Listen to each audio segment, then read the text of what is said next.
Hello everyone. आज हम Reliance communication limited company के बारे में बात करने वाले हैं, क्योंकि इस कंपनी से अपडेट निकल कर आ रही है जिससे इस कंपनी में तेज़ी आ चुकी है।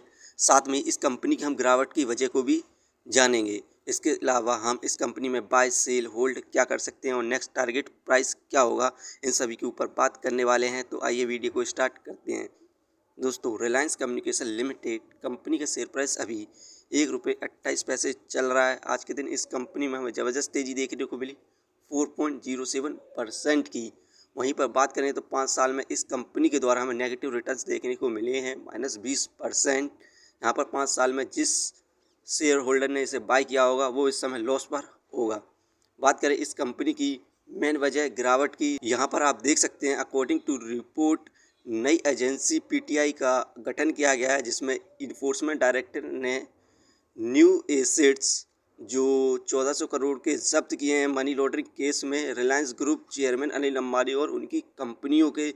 और इससे पहले फेडरल इन्वेस्टिगेशन एजेंसी ने यहाँ पर 7,500 करोड़ के एसेट को जब्त किया था, लेकिन अब टोटल यहाँ पर 9,000 करोड़ के एसेट मनी लॉन्ड्रिंग केस में जब्त कर लिए गए हैं, जिसके बाद हमें इस कंपनी में गिरावट देखने को मिल रही है। यह केस आगे बढ़ता जा रहा है और अभी हाल में ही अनिल अंबानी ने इन सभी मनी लॉन्ड्रिंग केस पर इनके जो आरोप लगे हैं उन्हें खारिज किया। उन्होंने कहा इससे कंपनी बिजनेस पर कोई इफेक्ट नहीं पड़ेगा। इसके साथ साथ इस कंपनी का क्वार्टर का रिजल्ट आ चुका है, उसमें इस कंपनी को नेट लॉस हुआ है 2,701 करोड़ का, और पिछले साल इस कंपनी का नेट लॉस 2,282 करोड़ था। वहीं पर क्वार्टरली बेसिस पर देखें तो 2,558 करोड़ का लॉस था।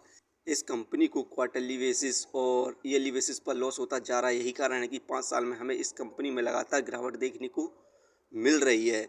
ये कंपनी फ़िलहाल इन्वेस्टमेंट के लिए बढ़िया नहीं है, लॉन्ग टर्म के लिए। इसे फंडामेंटली और फाइनेंशियली देखें तो fundamental market capitalization 343 crore, penny stock है, डेप्थ ऑफ इक्विटी 0.49।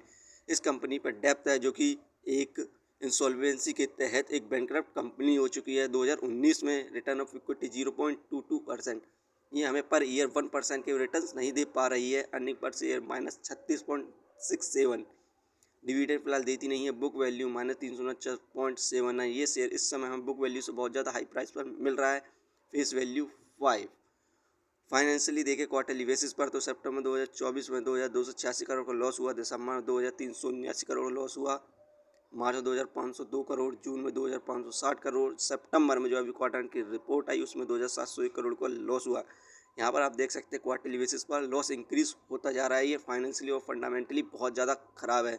यदि आप इस कंपनी पर इन्वेस्ट करते हैं तो अपने पैसों को गंवा सकते हैं, और शेयर होल्डर की तरह इस कंपनी में हमें अभी और ज़्यादा गिरावट देखने को मिलेगी और इसके शेयर प्राइस में हमें अभी और ज़्यादा लॉस देखने को मिलेगा, क्योंकि ये क्वार्टरली परफॉर्मेंस बेटर नहीं कर रही है। यदि कोई भी इस कंपनी पर इन्वेस्ट करना चाहता है तो अपने रिस्क पर करें और साथ में अपने फाइनेंशियल और एक्सपर्ट की सलाह जरूर लें। कंपनी के बारे में जानकारी अच्छी लगी तो हमारे चैनल को सब्सक्राइब करें, जिसका नाम है स्टॉक एनालिसिस। धन्यवाद।